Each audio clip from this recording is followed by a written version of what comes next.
வணக்கம் நண்பர்களை, நீங்கள் பார்த்து கொண்டு இருப்பது உங்கள் கௌசிகா ரிவ்யூ. சரி, வாங்க வீடியோக்குள்ள போய் என்ன நடக்க போகுது அப்படின்னு சொல்லிட்டு பார்த்தீங்கன்னா, நம்ம விஜய் இருக்கார்ல, அவர் இருந்து ஒரு பக்கம் சரி வெளியே போகலாம் அப்படின்னு சொல்லிட்டு பைக் எடுக்கிறாரு. அந்த சமயத்தில் நம்ம ரேணுகா சும்மா இருக்கிற சங்க எப்படா ஊதுறதுன்னு சொல்லிட்டு இவங்கள பார்த்தா கற்றுக்கணும் போல. உடனே பார்க்கணுமே, ஐயோ விஜய் எங்கே போகிறீங்க, எனக்கு வீட்டில் இருக்கிறது போர் அடிக்குது, என்ன எங்கன்னா கூட்டணும் போறியா விஜய் அப்படின்னு சொல்லிட்டு கேட்க, உடனே ரேணுகா கேட்டதும் சரி வா போகலாம் அப்படின்னு சொல்லிட்டு வெளியே கடைக்கு கூட்டின்னு போகிறாங்க. அதுக்கப்புறம் சரி மல்லியை பார்க்கலாம்னு சொல்லிட்டு மல்லி வீட்டுக்கு போகிறாங்க. போயின உடனே நம்ம விஜய் வந்து நான் போய் ஃப்ரெஷ்ஷாக போகிறேன் அப்படின்னு சொல்லிட்டு அவர் ரூமுக்கு போயிடுறாரு.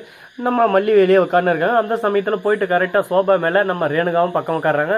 ரேணுகா வந்து விஜய் நைட்டு என்ன பண்ணார் தெரியுமா மல்லி, என் பக்கத்திலே தூங்கிட்டாரு, எனக்கு ஒரே மாதிரி தெரியுமா அப்படின்னு சொல்லிட்டு ஒரு மாதிரி பேசுகிறாங்க. இதனால் மனசு உடஞ்சி போனால் நம்ம மல்லி சைலண்ட்டாக இருக்காங்க. போயிட்டு மித்த மேலே உட்காந்து ஓனும் ஒப்பாரி வச்சுன்னு இருக்காங்க. திடீர்னு நம்ம விஜய் மேலே போகிறாங்க. விஜய் போயிட்டு என்னாச்சு மல்லி, நீ நினைக்கிற மாதிரி ஒன்றும் இல்லை, நைட்டு என்னன்னு சொல்லிட்டு எனக்கே தெரியல, ஏதோ பால் குடிச்சு அந்த சமயத்தில் அப்படியே மயக்கம் வந்துடுச்சு அப்படின்னு சொல்லிட்டு சொல்கிறாங்க. உடனே விஜய் சொல்கிறத நம்பினா சரி ஓகே அமைதியாக வராங்க. ஆனால் விஜய் சொல்கிறது தான் உண்மை.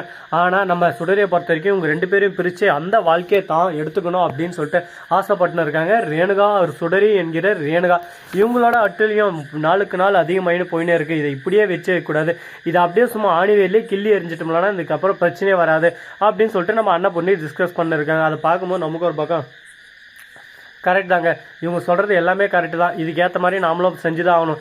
எது ஒன்றுத்தையும் நம்ம செய்ய விட்டால் பிரச்சனை இன்னும் கொஞ்சம் அதிகமாகிட்டு போயிட்டே இருக்கும் வாழ்க்கையில். அதுக்கப்புறம் மேலும் மேலும் பிரச்சனைகள் ஒரு பக்கம் உயர்ந்துன்னு போயினே தான் இருக்கும். அதனால் இதை ஆரம்ப கட்டத்திலே கிள்ளி எறிஞ்சணும். இப்போ என்ன பண்ண போகிறாங்க ஏது பண்ண போகிறாங்க அப்படின்னு சொல்லிட்டு பார்த்தீங்களன்னா, கரெக்டாக நம்ம மல்லி இருக்காங்களா, அவங்க வந்து சைலண்டாக உட்காந்து இருக்காங்க. வேணும்பா ஓடி வந்து கட்டி பிடிச்சிறாங்க. மல்லியம்மா அப்படின்னு சொல்லிட்டு ரேணுகா வந்து என்கிட்டக்கு வா அப்படின்னு சொல்லிட்டு கூப்பிட்றாங்க. போங்க, உங்களை எனக்கு பிடிக்காது, உங்ககிட்டலாம் நான் வரமாட்டேன், நீங்கள் கெட்டாம்மா அப்படின்னு சொல்லிட்டு வெண்பா சொல்லிடுறா. உடனே ஐயோ விஜய் என்ன இப்படி சொல்லிட்டா அப்படின்னு சொல்லிட்டு ஓனும் ஒப்பாரி வைக்க ஆரம்பிக்கிறாங்க. உடனே விஜய் இருந்து வெண்பா இப்படியெல்லாம் சொல்லக்கூடாது அம்மாவை அப்படின்னு சொல்லிட்டு சொல்ல, உடனே நம்ம மல்லி திரு முழிக்கிறாங்க. ஒரு பக்கம் அரடி சோறு தான் செய்ய கிளப்போமான்னு சொல்லிட்டு சோகத்தில் சோதனையில் உட்காந்து இருக்காரு. என்னங்க பண்ணுறது, அவங்கவுங்க கஷ்டம் அவங்கவுங்களுக்கு. நம்ம விஜயோட கஷ்டம் விஜய்க்கு. வெண்பா எப்பவுமே சந்தோஷமா இருக்கணும்னு சொல்லிட்டு விஜய் ஆசைப்பட்டாரு. அதே சமயத்தில் ரேணுகா உயிரோட இல்லைன்னு சொல்லிட்டு நினச்சின்னு இருந்தாரு. இப்போ உயிரோட வந்துட்டாங்க. இதுக்கு நடுவில் மாட்டிக்கினார் ஒருத்தர் அப்படின்னு சொல்லிட்டு பாட்டு தான் போடணும் போல். அந்த அளவுக்கு ஒரு பக்கம் சோகத்திலையும் வேதனையிலும் தான் இவங்க வாழ்க்கை ஒரு பக்கம் ரன் ஆகிட்டு இருக்கு. இதெல்லாம் எங்கே போய் முடிய போகுது, எதில் போய் முட்டிய போகிறோம்னு சொல்லிட்டு தெரியலைங்க. இப்படியே வாழ்க்கை போயிருமா லாஸ்ட் வரையும் அப்படின்னு சொல்லிட்டு ஒரு பக்கம் பயமும் இருக்குது, பதட்டமும் இருக்குது. இந்த பயமும் பதட்டம் இது இருக்கிற வரையும் நம்ம வாழ்க்கை அப்படியே ஸ்மூத்தாக ஒரே ஆங்கிளில் ஒரே லெவலில் போயின்னு இருக்கோம். ஆனால் இதில் ஒன்று மிஸ் ஆகினா கூட வாழ்க்கை அப்படியே சும்மா தலைகீழ புரட்டி போட்டு ஓடுறான்னு சொல்லிட்டு விரட்டி அடிக்கும். அதுக்கப்புறம் நம்மளால் தாங்கவே முடியாது அந்த அடியை. சரி முடிஞ்சு போச்சு, இதை பற்றி பேசி ஒன்றும் நடக்க போகிறதில்ல. அடுத்த கட்டப்படி நம்ம என்ன பண்ணலாம் ஏது பண்ணலாம்னு சொல்லிட்டு சிந்திக்கணும். சிந்திச்சு செயல்பட்டால் நம்ம வாழ்க்கையில் எல்லாமே ஒரு பக்கம் பிரகாசமாக இருக்கணும். சிந்திக்காமல் செயல்பட்டால் நம்ம வாழ்க்கை அப்படியே சும்மா அட்டகாசமாக நொறுங்கி போயிருங்க.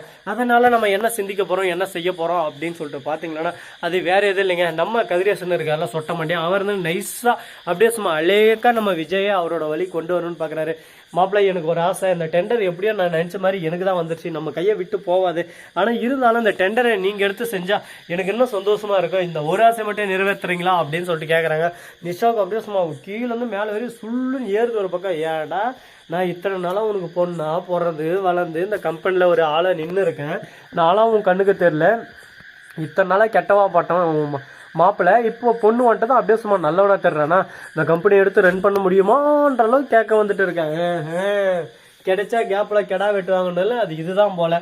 நம்ம விஜய் வந்து இதில் எல்லாம் எனக்கு எதுவும் உடன்பாடு இல்லை, என்னை விட்டுருங்க, என்னை இது எதுவும் டிஸ்டர்ப் பண்ணாதீங்க அப்படின்னு சொல்லிட்டு ஓப்பனாக ஒத்துக்கிறாரு. உடனே நம்ம நிஷா அது பார்க்குறாங்க. அப்போ கூட நிஷாவை கூப்பிடுவாங்கன்னு சொல்லிட்டு பார்த்தா நிஷாவை கூப்பிடல. உடனே நிஷாவை கோவம் வந்துடுது. என்னை கண்டுக்கவே மாட்டேன்றீங்க அப்படின்னு சொல்லிட்டு பார்த்து கேட்டுறாங்க. உடனே இல்லைம்மா மன்னிச்சிருமா, என் மேலே தான் தம்பு, என்னை மடிச்சிரு, நான் கேட்டு இருக்கணும், ஆனால் கேட்க வந்தேன், ஆனால் உங்ககிட்ட என்ன சொல்கிறது ஏது சொல்கிறது உங்கள்கிட்ட எப்படி ஆரம்பிக்கிறதுன்னு சொல்லிட்டு தெரியலமா, அதனால தான் நான் மௌனத்தோடய போயிட்டேன் அப்படின்னு சொல்லிட்டு சொல்லியிருக்காங்க. இதை பார்த்ததும் என்ன பேசுறது ஏது பேசுறதுன்னு சொல்லிட்டு தெரியாமல் ஒன்றும் புரியல சொல்லேன் அப்படின்னு சொல்லிட்டு சைலண்டாக இருக்காங்க. இதுக்கப்புறம் அந்த பிரச்சனை இப்படியே போகுமா இல்லை இன்னும் மேலும் டெவலப்மெண்ட் ஆகுமா, என்ன நடக்க போகுது அப்படின்னு சொல்லிட்டு அடுத்தடுத்த கட்டப்படியாக நம்ம யோசிச்சுன்னு போயிட்டே இருக்கணுங்க. ஏன்னா சிந்தனைன்றது எப்போவுமே ஒரே தவளம் தான், அப்படியே சும்மா மூளை மக்கி போயிட்டு அந்த இடத்துலேயே தான் இருக்கும்.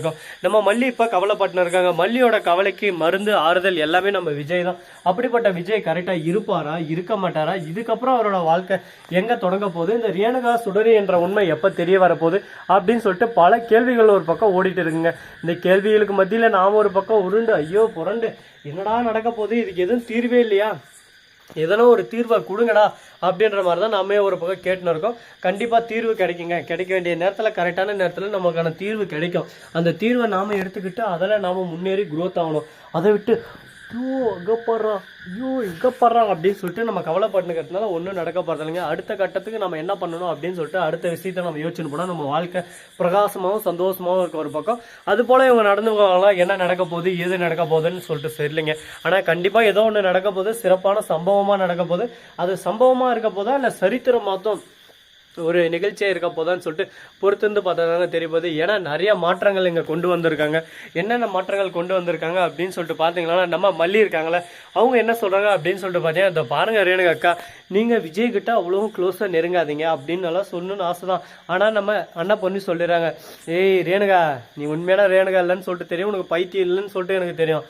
ஆனால் இதே மாதிரி நீ விஜய்கிட்ட நெருங்கிடு நடிச்சிடுது ஒட்டா கட் பண்ணி விட்டுருவோம் ஜாக்கிரதை. என்னோட பொண்ணுக்கு தான் எப்போவுமே விஜய் அப்படின்னு சொல்லிட்டு கோபமாக பேசுகிறாங்க. உடனே சொல்கிற இன்னும் மனசுக்குள்ள கிளவையே பேச என்னென்ன பேச கூடிய விரைவில் கூடிய சீக்கிரம் வச்சு செய்ய போகிறோம். அப்போ தெரியும் நான் யார் என்ன எவரோ லொட்டு லொசுக்குன்றது. இந்த வீடியோ உங்களுக்கு பிடிச்சிருந்தா லைக் பண்ணுங்கள், கமெண்ட் பண்ணுங்கள், ஷேர் பண்ணுங்கள், டிண்டிங் பெல்லை தட்டி விட்டு போங்க. அப்போ தான் நான் போகிற அடுத்தடுத்த வீடியோ உங்களுக்கு உடனுக்குடன் நோட்டிஃபிகேஷனில் வந்து கொண்டே இருக்கும். மிக்க நன்றி. தேங்க்ஸ் ஃபார் வாட்சிங். டாடா செய்யும். நன்றி, வணக்கம், வந்தனம், வருக தருக.